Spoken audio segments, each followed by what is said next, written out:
Terima kasih. Saya catat sedikit. Yang penting ini bukan catatan Mahkamah Konstitusi. Nah gitu dong Gus, jangan terlalu tegang kayak waktu debat Cawapres pertama kemarin. Oke, kita kembali di debat calon wakil presiden pemilu 2024. Saya kembali ke Ibu Monika.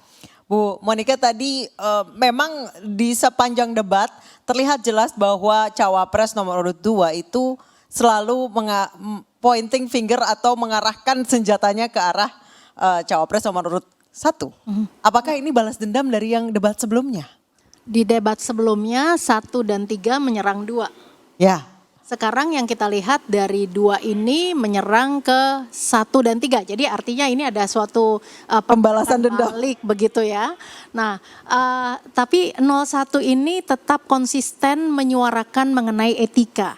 Jadi ya ketika ada suatu aksi dan reaksi dari mereka mereaksi dengan etika, ini beberapa kali disebut oleh mereka. Begitu. Bu Monika, menurut Anda apa yang ditampilkan oleh Pak Gibran dalam debat kali ini dengan dalam tanda kutip ya kegenitannya, berkali-kali nyelepet Caimin ya dengan istilah-istilahnya dia yang tidak terlalu tegang, tidak harus membaca, botol plastik dan lain sebagainya.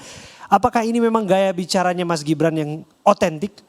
Karena kalau di luar sana kan kita lihat beliau kan irit bicara, tapi di sini pada tempatnya dia bicara begitu. Tapi emang ini gayanya beliau, ini yang otentik, ini yang orisinil. Ya, jadi kalau kita lihat yang debat pertama ini ya sentimennya menjadi lebih positif karena tadinya underdog begitu. Nah ketika mendapatkan apresiasi dari masyarakat sentimen ini, maka di debat kedua ini lebih leverage lagi begitu.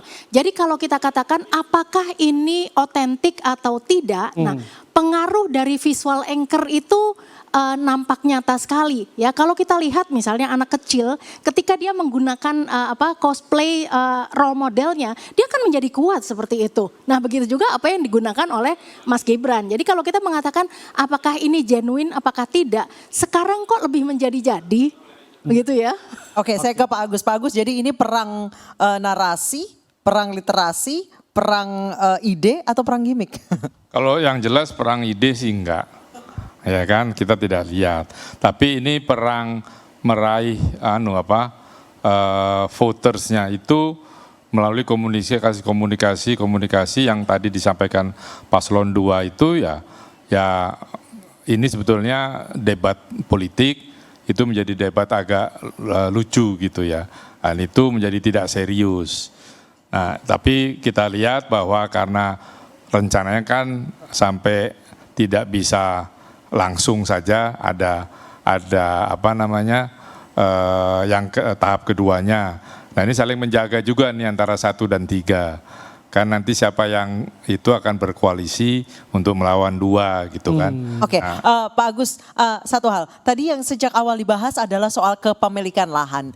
Jika tadi banyak hal yang diperdebatkan kemudian tidak selesai, apakah masalah soal kepemilikan lahan ini ada solusinya atau sama aja putus tengah jalan? Itu yang ditunggu oleh masyarakat sebetulnya.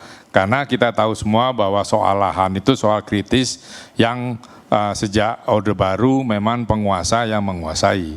Kita sekarang istilahnya kan oligarki, itu yang menguasai. Nah rakyat ini nunggu apa sih idenya dari ketiga calon ini untuk menyelesaikan soal tadi. Keluar nggak idenya tadi Pak? Tadi sedikit keluar di Prof. Mahfud. Ya kan, kalau di Gibran nggak ada, di Caimin juga tidak jelas.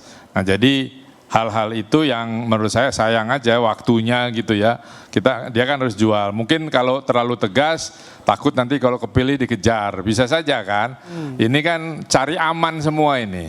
Ini semua kawan cari aman. Nanti mungkin next time kita harus berkoalisi gitu. Jadi untuk debat politik, debat pengambil kebijakan itu agak kurang pas dari sisi saya. Karena kita tidak bisa mengambil ini sebenarnya mau apa sih gitu. Yang mau diatur yang mana gitu. Itu saja. Nah Pak Agus tadi selain soal pupuk yang agak banyak dibahas, kemudian soal kepemilikan lahan, terus sama itu nikel kan berkali-kali ya kan harusnya ada solusi juga atau nggak ada ya pokoknya hilirisasinya itu apa sih? Kan hilirisasi itu dari yang inti dikeruk dari tanah bumi kita, diproses sedikit, terus dijual. Nilainya memang lebih besar, tapi sampai mana? Karena begini, harus dijelaskan bahwa nikel kita itu ferronikel yang dipakai untuk stainless steel. Ya kan, kalau mau dipakai baterai seperti digembar-gemborkan oleh beberapa menteri kabinet, itu harus campur kobalt dan mangan, itu import. Jadi ini lebih banyak sebenarnya penggiringan opini publik daripada sebenarnya mengedukasi masyarakat. Iya, karena kan yang tadi kan yang paling banyak menyebut nikel itu kan paslon 2. Ya kan, karena dia meneruskan polisi bapaknya kan. Nah itu kalau dikupas gitu dia menjelaskan itu kan nanti jadi backfire. Oke, Itu menjadi mereka cari aman juga. Oke, baik. Pak Agus, Bu Monika, kita akan lanjut lagi. Kami akan kembali usai jeda, tetap bersama kami.